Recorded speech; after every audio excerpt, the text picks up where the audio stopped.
রংপুরের টানা চতুর্থ হার, প্লে অফের লড়াইয়ে টিকে রইল খুলনা। টানা ৮ ম্যাচ জিতে প্লে অফ নিশ্চিত করা রংপুর রাইডার্সকে যেন চেনাই যাচ্ছে না।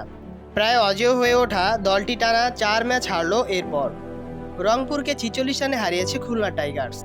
খুলনার জন্য এটি ছিল বাঁচা মরার ম্যাচ। প্লে অফের লড়াইয়ে টিকে থাকতে জিততেই হবে মেহেদী হাসান মিরাজের দলকে।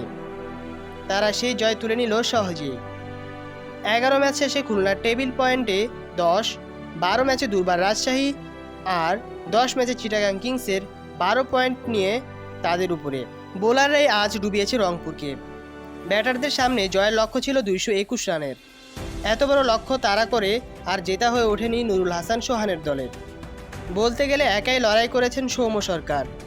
ওপেন করতে নেমে ইনিংসের শেষ ওভার পর্যন্ত খেলেছেন, কিন্তু তার জড়ো ইনিংসটি দলের পরাজয়ের ব্যবধান কমানো ছাড়া আর কিছুই করতে পারেনি। ৪৮ বলে ৭৪ রানের ইনিংসে ৬টি ৪ আর ৫টি ছক্কা হাঁকান সৌম্য সরকার। এছাড়া শেখ মেহেদী ১৪ বলে ২টি ৪, ৪ ছক্কায় ২৭ রান করেন। ইফতিকার আহমেদ ১৫ বলে ১৯, মোহাম্মদ সাইফুদ্দিন ১০ বলে ১৮ আর রফিকুল ইসলাম ৬ বলে ২ ছক্কায় ১৪ রান করেন। দলে সুযোগ পেয়ে মুশফিক হাসান ২৪ রানে শিকার করে নেন ৩টি উইকেট। ৮ রানে ২টি করে উইকেট নেন মোহাম্মদ নেওয়াজ।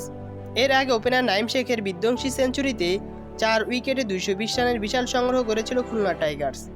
শেরেবাংলা বাঁচা মরার ম্যাচে টস জিতে ব্যাটিং করে খুলনার অধিনায়ক মেহেদী হাসান মিরাজ নাইম শেখের সঙ্গে ওপেন করে বিধ্বংসী হয়ে খেলার চেষ্টাও করেন তিনি। মিরাজের ইনিংসটা অবশ্য বড় হয়নি। প্রথম ওভারে ১৬ রান তোলা মিরাজ আউট হয়ে গেছেন ১২ বলে ২১ রান করে। অ্যালেক্স রস ১৪ বলে ১২ রান করে আউট হন। ২১ বলে ৩৬ রান করে খুলনাকে বড় পুঁজি গড়ার পথে সহায়তা করেন উইলিয়ান বস্টিটো। তৃতীয় উইকেটে নাইম শেখের সঙ্গে ৪৭ বলে ৮৮ রানে জুটি করেন তিনি। চতুর্থ উইকেটে মাহিদুল ইসলাম অঙ্কনকে নিয়ে আরও একটি জড়ো ইনিংস করেন নাইম শেখ। এই জুটিতে তারা যোগ করেন ৩২ বলে ৭০ রান। ৫৫ বলে সেঞ্চুরি পূর্ণ করেন নাইম। যারা চ্যানেলটা এখনো সাবস্ক্রাইব করেনি তারা চ্যানেলটা এখনো সাবস্ক্রাইব করুন এবং পাশে থাকা বেল আইকনটি বাজিয়ে